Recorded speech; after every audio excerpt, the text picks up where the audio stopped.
हमने माँ बाबूजी को घर से नहीं निकाला है। भाभी, आपके नाम की घर की नेम प्लेट तो बहुत चमक रही है। आपने तो पाई पाई जमा करके अपनी पसंद का खुद का आशियाना बना लिया।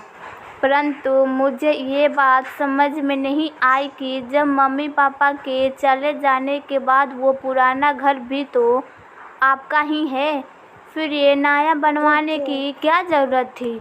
और एक बात पूछना चाहती हूँ कि क्या मम्मी पापा को आप लोग वहीं अकेले ही छोड़ देंगे? भाभी, बिना कहे ही आपको एक नसीहत देती हूँ कि कौन सा घर ऐसा है जहाँ सास बहू के बीच मतभेद नहीं होते, परंतु उन्हें इस बुढ़ापे में अकेला छोड़ देना बहुत ही बुरी बात है। और हम भी तो कभी बूढ़े होंगे।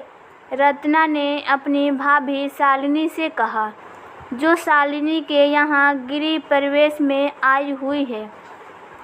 दीदी, आपकी हर बात सही है, परंतु आज आप मेरे मन की भावनाओं को भी थोड़ा सा समझ लीजिए।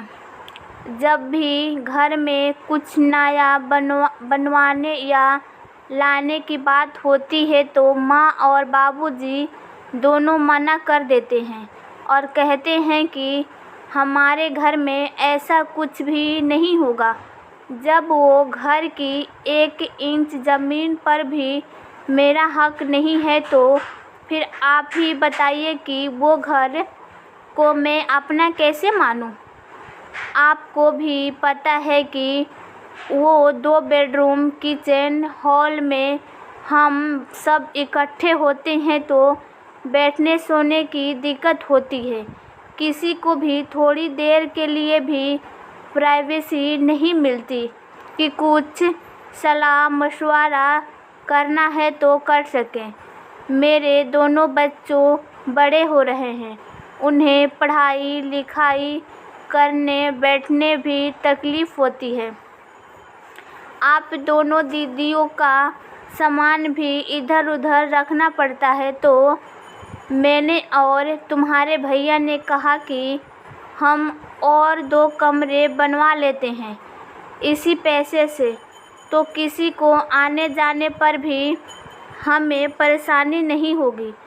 तो माँ बाबूजी ने वो पुश्तैनी घर में तोड़ फोड़ करने के लिए मना कर दिया। आखिर हार थाक कर हमने नया घर खरीदने का फैसला किया और हम तो वहाँ से उन्हें अपने साथ लेकर आए हैं और उनका एक अलग से कमरा भी है।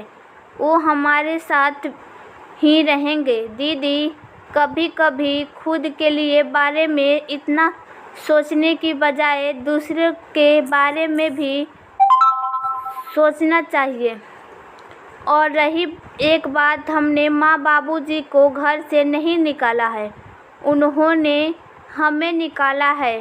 दीदी, आप मुझे नसीहत देने की बजाय अपने माता पिता को नसीहत देती तो मुझे यूँ पैसे की बर्बादी करनी नहीं पड़ती।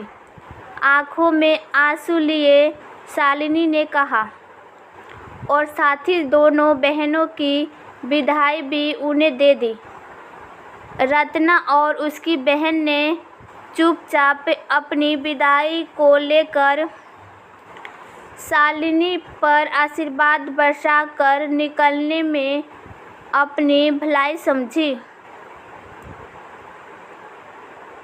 चुपके से सुन रहे किशनलाल जी और रामा जी की आंखों में पश्चाताप के आंसू के सिवा कुछ और नहीं है।